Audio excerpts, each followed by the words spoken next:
Lighten up Vaitchanan, and I think that this week's Parsha is the big winner and the most romantic pasuk in the whole Bible.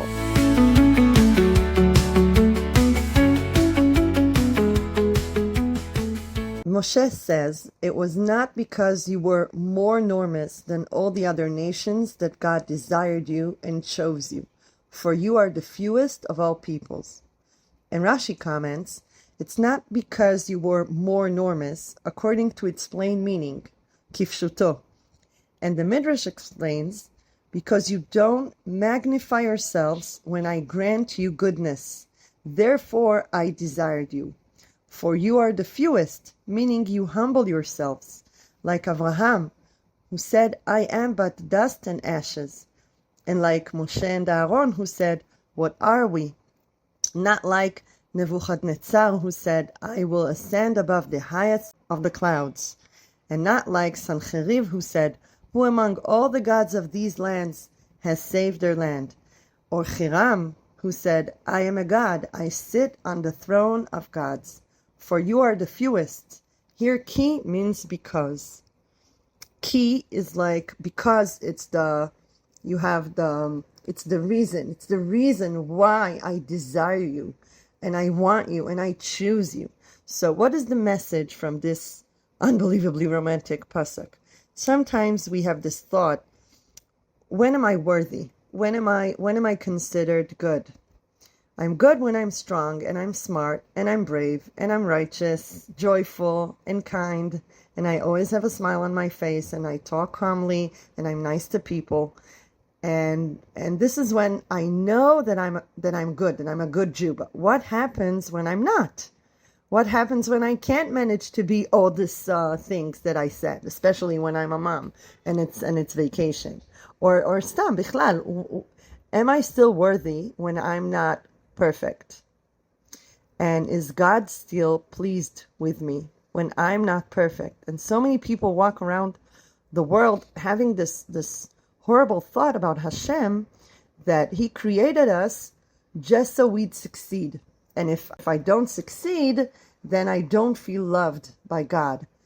As if God doesn't understand that I'm not an angel. But I think God understands that I'm not an angel. The question is, do I understand? Do I understand what is written here? Not because you were more enormous, not because you do more, not because you were the strongest, the prettiest, the richest, the I don't know, whatever. No, it's not a matter of quantity. By the way, it's not a matter of what you do. It's a matter of who you are in God's eyes, in Hashem's eyes. There are nations that are bigger and richer and maybe even prettier in certain things, but Hashem says, or Moshe says, in the name of Hashem, I desire you. And how romantic is that? And I thought about it. When do I know I truly love someone? I think I know I truly love someone when I see him when he is not on his best, when I see him completely worn out, hungry in his pajamas. Because if I see someone in this situation, it probably means that he's my husband, right? I don't just see random people in their pajamas.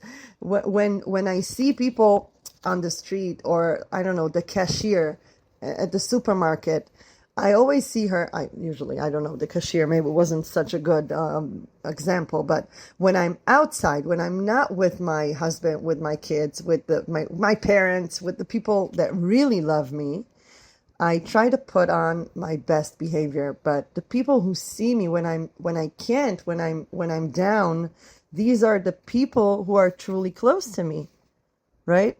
So if I see someone like that and not on his best, he must be mine, right? He must be my husband or my child. And I'm thinking, what does it do for a person to know that I don't love him despite his imperfections, and I don't love him regardless to his imperfections?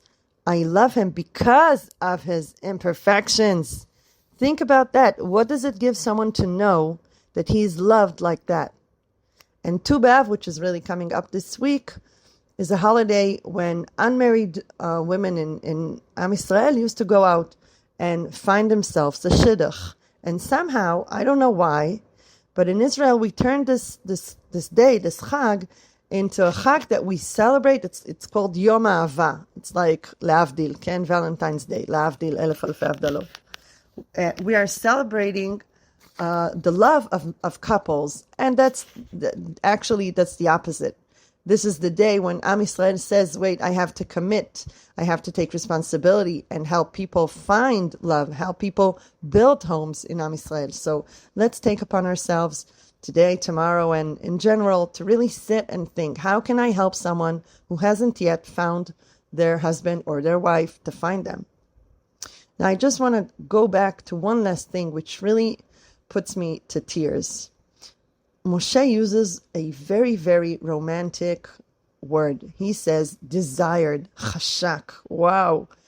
And Rashi says, it was not because you were more enormous than all the other nations that God desired you and chose you, for you are the fewest of all people.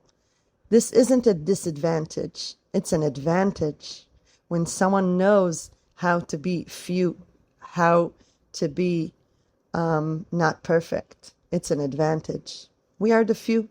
And Rashi says, we minimize ourselves even when God grants us goodness. So please, Ribono Shel Olam, please grant us goodness. Shower us with goodness. Right now, we are waiting. Shabbat Shalom.